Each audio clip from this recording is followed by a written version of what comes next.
Hey fellow composers, and welcome to another episode of my Complete Composer series where I take a look at the plugins from Native Instruments Komplete Ultimate Collection. My name is Max and today's instrument is going to be THRILL. I've written a short piece of music that I'm going to show you and walk you through the instrument. If you like the video, I would really appreciate if you could give it a thumbs up and maybe also leave a comment. If you don't want to miss any future episodes, make sure to subscribe to the channel. However, without any further ado, let's head into Cubase and see what we've got. Okay, so here we are in the session in Cubase for the song that I've written. And I think first of all, I'm going to play the music for you. And then after that, walk you through the instrument and go into detail on the sounds that I've used. And, well, what the plugin is about in general. So let's listen.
All right, there we go. As you can hear, I have, as always, added some additional instruments, orchestral sounds, a little bit of strings and brass, because as you will see, THRILL is mainly a sound design tool. I think there is a couple of tonal stuff in there, but mostly it's just about soundscapes and ambient sounds. But yeah, first of all, let's maybe just take a look at the instrument, which runs in Kontakt. This is what you get when you load it up. You get these two sound sources on the left and on the right, which you can also choose yourself from a library of sounds that are in here. So when you've picked your sounds, you get this controller in the middle, which is basically the heart of the plugin, I would say. So you have two axes, the x-axis and the y-axis, with which you control the blend of the two sounds on the x-axis and the intensity of the sound on the y-axis. And this is the basic function. So if you just load two sounds into there, you can, with this control, perform the instrument and perform the sound, which is, I think, a really, really nice feature. It makes it really dynamic to work with, and you can create some really, really nice performances with this tool here. But if one of the sounds still doesn't really fit, or if you are not happy with how the intensity is building up, then you get a lot more controls in this section, which is where you can manipulate the two sound sources. And if you load a cluster sound, you will see there is, let's just load this one. You will see there's different controls here than for the atmosphere sounds. So here you get basic controls. You get one sound source for the clusters that you can control: the volume, the pan, the pitch, the attack, and the mix off. And then in the next window is where it gets interesting, because here you have all the different voices of the cluster. And you basically can set any amount of voices from 1 to 8 and then manipulate each of these voices individually. First of all, you got to set how the voices will appear as you move the Y fader up. So either you go glide, which has, I think, all the voices playing on the root key here. And then depending on what tune you've set here, as you go up the Y axis, they will glide onto their pitch. Add-ons, basically voices get add as the higher you go. And parallel is all the voices are playing, and then they get more intense as you go up the Y-axis. So a bunch of controls there to personalize, individualize the cluster sounds, which I think is really, really nice. You can get really intricate with the details there. On the other hand, for the atmosphere sounds, you get a bunch of different controls. First of all, you have 2 sound sources that you can individually choose from the library. Then again, you have volume and pan and mix control. Also pitch control for each individual sound source and envelope control. And then what I think is interesting for this is you get the fade control. So in this default mode, both of them are playing the whole time. I think they just get more intense, louder. But if you set a crossfade, or if you layer them, then it's basically, well, as you can see here, as I go up, first of all, only the left layer is playing, and then as I go up, the other layer fades in as well. Or crossfade, obviously, only one layer playing down here, the other layer crossfading in as I go up on the Y layer. So here again, you can really create your own sounds out of these samples and manipulate them to a very high level of detail, which I think is really nice. Then next you obviously get some effects in here. I must admit I haven't used these too much. If you look into here, there may be a couple of interesting modulation effects that you can use, but I always prefer to do that in the DAW afterwards with my effects plugins that I own. So a couple of things to discover here, but nothing too interesting for me. And then lastly, you get a bunch of master controls like dynamic, saturation, equalizer. And also you can control the curve of the curve. Also you can control the curve of the Y-axis and set MIDI parameters for your XY controller. So that's basically all the functions that are in here. I think I will just quickly go through some of the presets because there's a wide variety of sounds, and I'm just going to click on a couple of these presets and try to perform them for you.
Yeah, so these were just a bunch of the presets that are in here. As I said, there's many more. And even if you don't like any of the presets, you can still combine all of these samples to make your own presets, basically, and manipulate them the way you want to.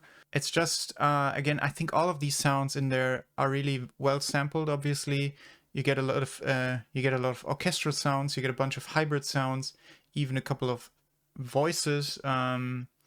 So a nice variety. Obviously, everything catered towards thrill, horror, dark, atmospheric stuff, but very usable and very nicely playable instrument, I think, overall.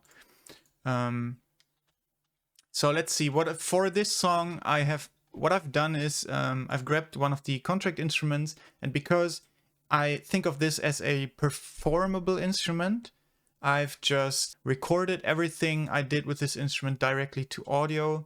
So I didn't work with any MIDI. I just played the instrument and recorded that onto an audio track to create some of these sounds. I think mostly I have taken presets as a starting point and then just changed one of the sounds and tweaked them a little bit to get the sound that I wanted. And with that, just try to play around with some of the sounds, combine them to create some nice soundscapes.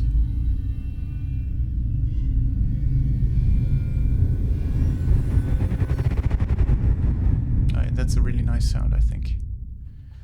Let's see, what's this?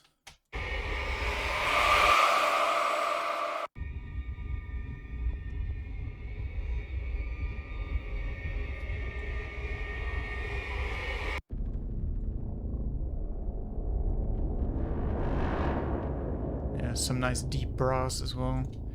So the orchestral sounds, I think, in general are really nice and workable. Oh yeah, this one I've reversed it after I recorded it. So that's basically what I would do. My workflow for this would be record it and then play around with the sound afterwards, add effects, automation and stuff.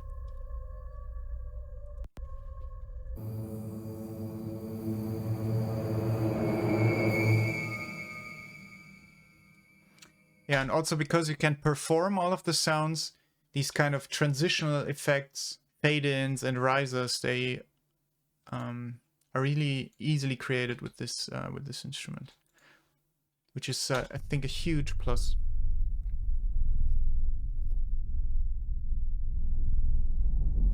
And some low sub sound as well.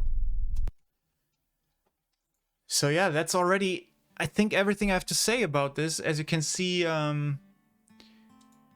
this is obviously mainly usable for either underscore on its own, so you can create atmospheres and ambiences with this. If you want to use it in a musical context, it is difficult to use on its own, obviously. But if you add a couple of orchestral sounds or even synthesizer sounds or whatever you can think of, you can really add to your cues, to your music, with the ambiences and the sounds that are in here. Especially the orchestral sounds, I think, work really well in a cinematic music context, because you can add so much interesting character and texture to the music that you're writing. If you're not going for a pure orchestral, but for a more hybrid sound, I think there it works really well. And obviously the sound palette is so huge that if you look for something that creates tension and interesting sounds for a tense or thrilling atmosphere, then there's 100% something in here for you. And it's nice to perform and play around with this, tweak the sounds, go through all of these presets, and overall a very rewarding instrument. Yeah, if you're looking for something like this, I think you won't be disappointed if you buy this, especially if you have it in the Komplete Collection. This is really something you should try if you own it. So yeah, that's basically all there is to this plugin. It's really something that you have to go through yourself and look if there's something in there that you like. However, I hope you liked this little walkthrough. If you did, then I would really appreciate if you could give this video a thumbs up. Maybe also write a comment with what plugin you want to see me do next. Thank you very much for watching. I will see you in the next video. Until then, have a good day, a good life, and all the love. Thanks.